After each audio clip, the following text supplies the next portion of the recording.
El 24 de marzo de 2023 fue un día inusualmente húmedo para la primavera en Arkansas. Margaret Blackwood, una enfermera de 52 años de un hospital local de Little Rock, estaba realizando su ritual de limpieza semanal en su casa. Su hijo, Ethan, de 28 años, estaba trabajando como de costumbre en la biblioteca de la ciudad, donde ha estado a cargo del departamento de libros raros durante los últimos 6 años. Mientras limpiaba el polvo de la habitación de su hijo, Margaret golpeó accidentalmente su codo con una pequeña caja de caoba que estaba en el estante superior de la estantería. La caja cayó al suelo con un ruido sordo y su contenido se esparció por la alfombra. Lo que Margaret vio la dejó congelada en el lugar. En el suelo había 12 cubos pequeños, cada uno ligeramente más grande que un dado. Estaban hechos de madera oscura y en sus bordes se veían inscripciones cuidadosamente quemadas. Al principio Margaret pensó que se trataba de algún tipo de juego de mesa, pero cuando cogió uno de los dados, sus manos empezaron a temblar. Las palabras mujer, hombre, pareja, grupo fueron grabadas en las caras del primer cubo. En el segundo están las categorías de edad. En el tercero se muestran diversas localizaciones de la ciudad. Los cubos restantes contenían descripciones de apariencia, hora del día y métodos. Margaret no pudo terminar este pensamiento. Al lado de los cubos había un pequeño cuaderno de cuero. Con manos temblorosas, Margaret lo abrió. Dentro encontró tablas compiladas metódicamente con fechas, resultados de tiradas de dados y marcas de finalización. La última entrada está fechada ayer. Margaret se hundió lentamente en la cama de su hijo, todavía sosteniendo el cuaderno en sus manos. Su mirada cayó accidentalmente sobre un periódico de una semana de antigüedad que yacía sobre la mesilla de noche. El titular decía, otra desaparición en Little Rock deja a la policía desconcertada.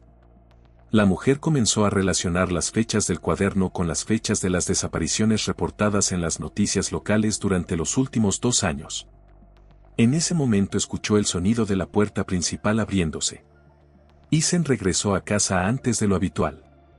Margaret oyó sus pasos en las escaleras, pero no pudo moverse. Los pasos se acercaban y por primera vez en su vida la madre sintió un horror escalofriante ante la aproximación de su propio hijo. El pomo de la puerta giró lentamente y Margaret vio el rostro familiar de Ethan. Pero ahora parecía extraño. Su mirada se detuvo instantáneamente en los cubos esparcidos por el suelo, luego se movió hacia el cuaderno en las manos de su madre. Hubo un silencio sepulcral en la habitación. Mamá, dijo Ethan con calma, cerrando la puerta detrás de él, no se suponía que encontraras esto. Ethan Blackwood siempre ha sido un hijo modelo. Al menos eso es lo que pensaban todos en su pequeño vecindario de Little Rock. Nacido en una fría mañana de diciembre de 1995, hijo de Margaret, una enfermera, y James Blackwood, un ingeniero, mostró habilidades intelectuales extraordinarias y una calma sorprendente desde una edad temprana. En la escuela, los profesores a menudo ponían a Ethan como ejemplo para otros estudiantes. Sus notas eran impecables, especialmente en matemáticas y literatura. Sin embargo, la vida social del niño dejaba mucho que desear. Mientras otros niños jugaban en el patio de la escuela, Ethan prefería pasar su tiempo en la biblioteca, sumergiéndose en un mundo de libros y rompecabezas desafiantes. La tragedia golpeó a la familia Blackwood cuando Ethan tenía 14 años. Su padre, James, murió en un accidente automovilístico en una carretera resbaladiza durante uno de sus frecuentes viajes de negocios. Ethan, para sorpresa de muchos, no derramó una lágrima en el funeral. Él simplemente se paró junto a su madre, sosteniendo su mano con fuerza mientras ella sollozaba sobre el ataúd de su esposo. Después de la muerte de su padre, Ethan se volvió aún más retraído. Su único amigo eran las matemáticas, en las que encontraba un consuelo especial. La psicóloga escolar, la señora Parker, anotó en sus notas la inusual obsesión del adolescente con la probabilidad y la combinatoria. Ethan ve el mundo a través de la lente de los números y las posibilidades, escribió en su informe. En la escuela secundaria, comenzó a mostrar interés por la criminología y la ciencia forense.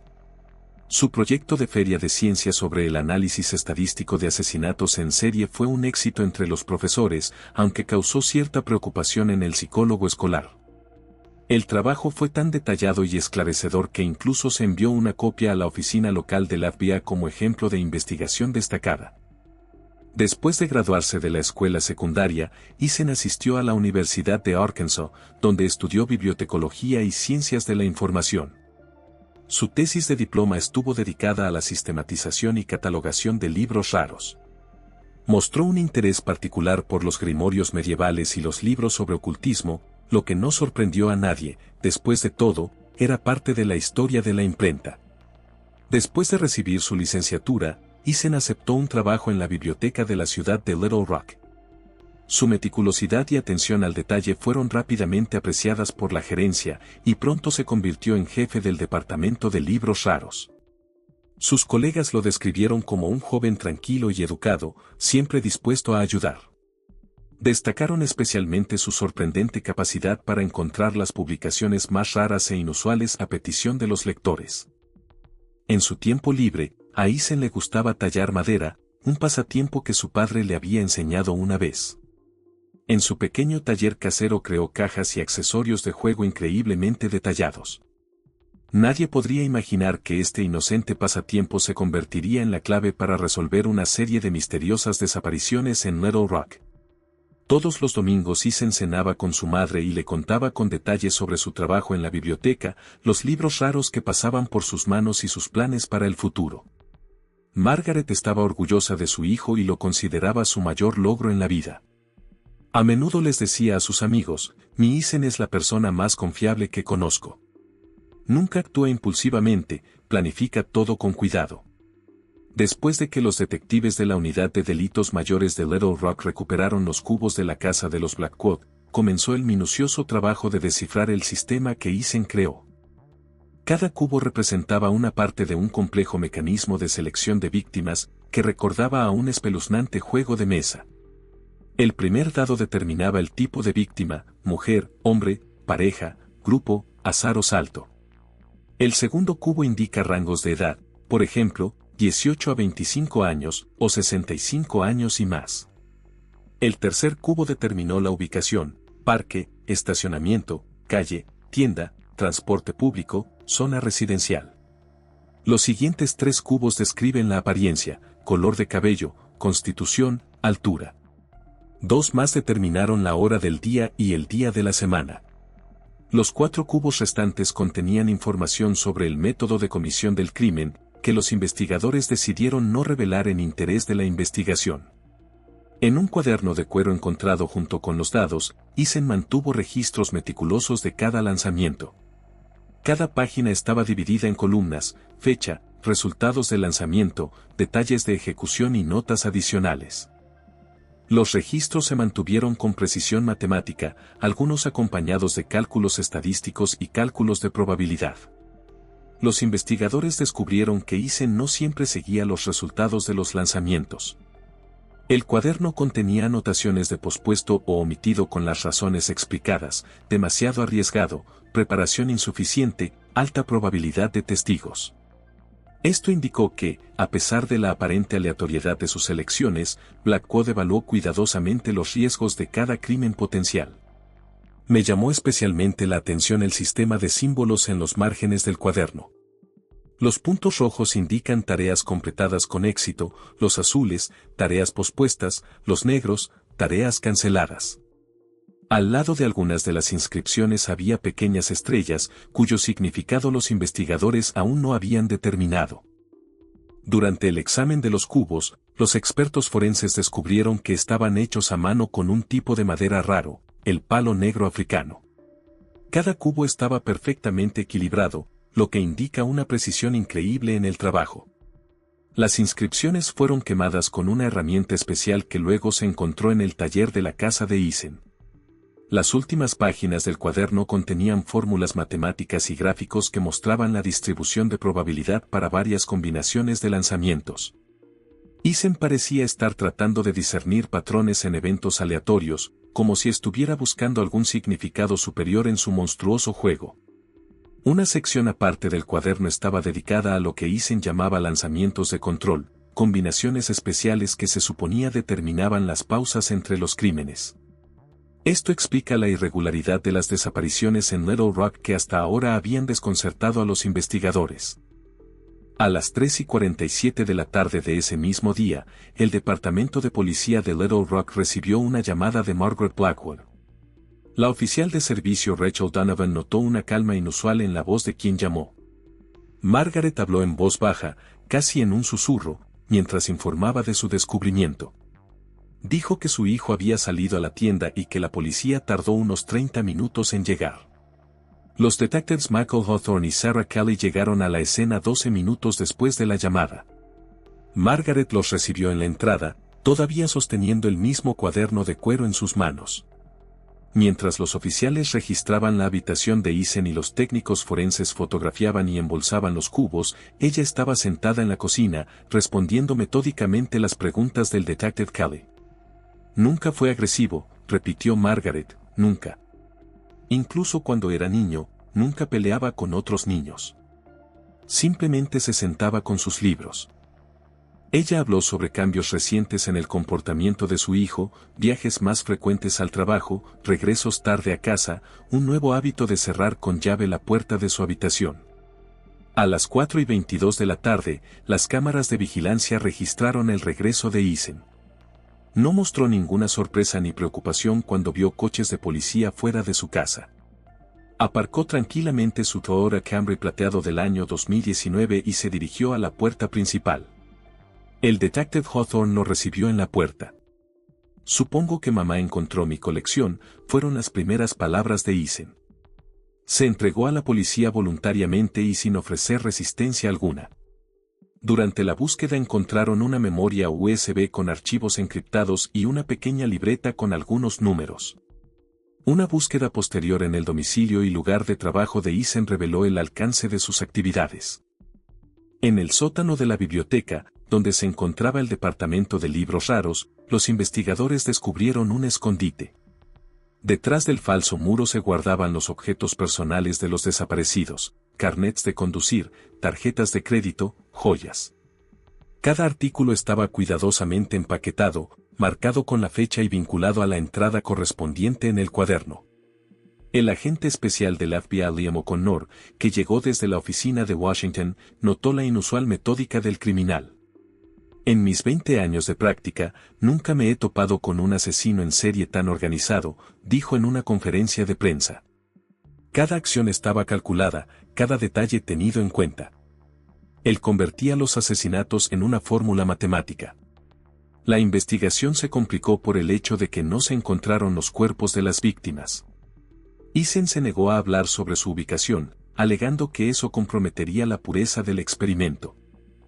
Lo único que dijo a los investigadores fue, todo depende de cómo salgan los dados. Incluso de que los encuentren o no. Los expertos forenses revisaron cada metro cuadrado del territorio indicado en los bordes del cubo de ubicación.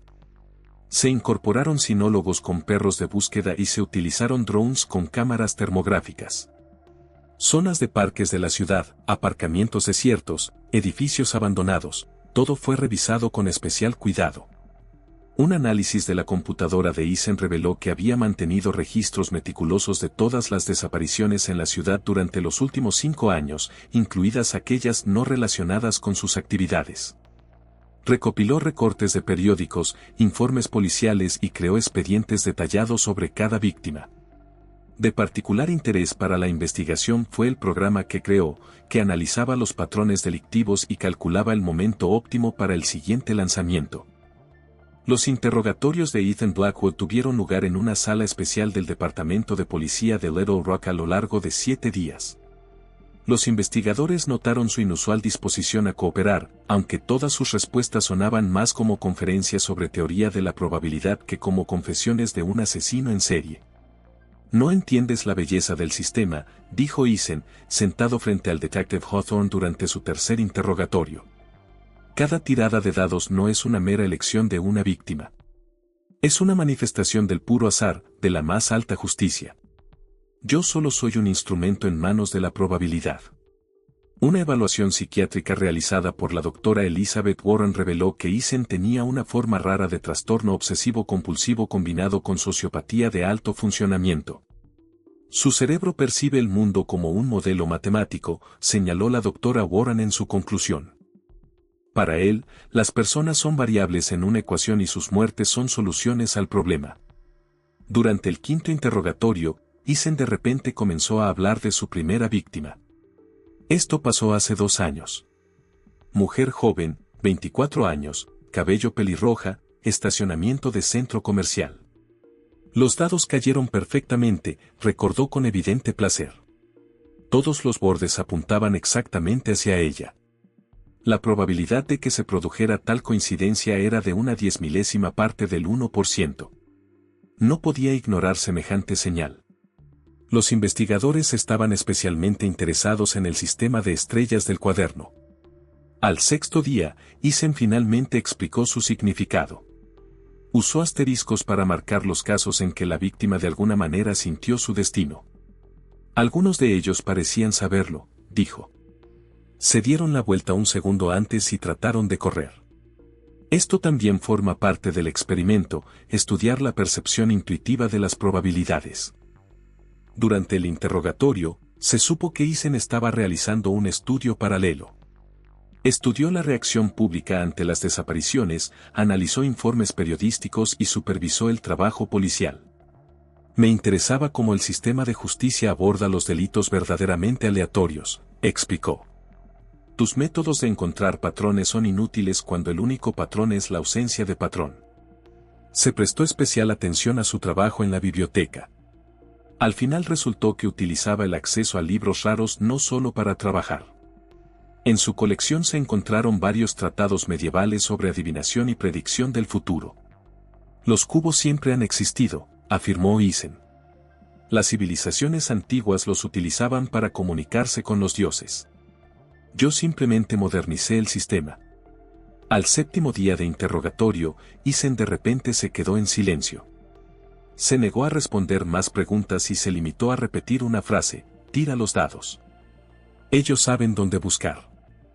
Los investigadores intentaron utilizar su propio sistema para encontrar los cuerpos de las víctimas, pero fue en vano. Como señaló más tarde el agente O'Connor, él creó el acertijo perfecto. La solución existe, pero es accidental. En su celda, Eason continuó tomando notas. Los guardias informaron que a menudo hablaba consigo mismo, enumerando números y probabilidades. Una mañana, encontraron una fórmula grabada en la pared de su celda, una expresión matemática compleja cuyo significado los expertos del FBI todavía están tratando de descifrar. El juicio de Ethan Blackwell comenzó el 15 de septiembre de 2023 en el Tribunal de Distrito de Little Rock. La sala del tribunal estaba repleta. Periodistas, familiares de las víctimas y simplemente ciudadanos curiosos estaban ansiosos por ver al hombre que convirtió los asesinatos en un juego matemático. El fiscal estatal de Arkansas, Jonathan Trask, presentó al tribunal pruebas irrefutables que vinculan a Eason con la desaparición de 27 personas. Las pertenencias personales de las víctimas encontradas en el compartimento secreto de la biblioteca, notas en un cuaderno, datos de un ordenador, todo apuntaba a su culpabilidad. Sin embargo, la ausencia de los cuerpos de las víctimas creó ciertas complicaciones legales. El abogado de Eason, Mark Stevenson, basó su defensa en un intento de demostrar la locura de su cliente. Mi cliente vive en un mundo de números y probabilidades, dijo en su discurso. Es incapaz de distinguir un modelo matemático de la realidad. Sin embargo, la cuidadosa planificación de los crímenes y los intentos de ocultar pruebas indicaban lo contrario. Margaret Blackwood, citada como testigo, se comportó con notable dignidad. Perdí a mi hijo 2 veces, dijo ante el tribunal. La primera vez fue cuando encontré estos cubos, la segunda vez fue cuando me di cuenta de que nunca lo conocí realmente. Después de su testimonio, Eason mostró emoción por primera vez en todo el juicio, aparecieron lágrimas en sus ojos. Los vecinos y colegas de Eason que testificaron ante el tribunal describieron el retrato de un joven tranquilo y educado. La directora de la biblioteca, Grace Wilkinson, habló de su profesionalismo y dedicación a su trabajo. Convirtió nuestra sección de libros raros en un auténtico tesoro, recuerda. ¿Quién habría pensado que bajo esa máscara se escondía semejante monstruo? En el 8º día del juicio ocurrió un hecho inesperado. Eisen pidió hablar y leer un largo monólogo ante el tribunal sobre la teoría del caos y el impacto del azar en las vidas humanas. Cada uno de nosotros tira los dados todos los días, dijo. Es que la mayoría de la gente tiene miedo de admitirlo. Yo solo hice el proceso más obvio. El jurado deliberó solo durante 4 horas. El veredicto fue unánime, culpable de todos los cargos. El juez Martin Graves condenó a Ethan Blackwood a cadena perpetua sin libertad condicional. La justicia no juega a los dados, afirmó el juez al anunciar la sentencia. Después del juicio, la vida en Little Rock comenzó lentamente a volver a la normalidad. Margaret Blackwood vendió su casa y se mudó a otro estado. La biblioteca cerró su departamento de libros raros por reformas. Los cubos y el cuaderno fueron entregados a los archivos del FBI, donde están siendo estudiados por analistas de comportamiento. El caso de Ethan Blackwood ha sido objeto de numerosos estudios y publicaciones. Criminólogos, psiquiatras, matemáticos, todos intentaron comprender la lógica del asesino de bloques. En Quantico, su caso fue incluido en el programa de formación para futuros perfiladores como ejemplo de lo peligrosa que puede ser la combinación de alta inteligencia, obsesión matemática y sociopatía. En prisión, Eisen continúa su investigación matemática. Mantiene una agenda llena de fórmulas y cálculos, aunque la administración le ha prohibido tener cualquier accesorio de juego. Los psiquiatras señalan que todavía percibe sus crímenes como un experimento y a sí mismo como un investigador. Los cuerpos de las víctimas nunca fueron encontrados. Cada año, en el aniversario del arresto de Eisen, la policía de Little Rock recibe una carta anónima que contiene una fórmula matemática.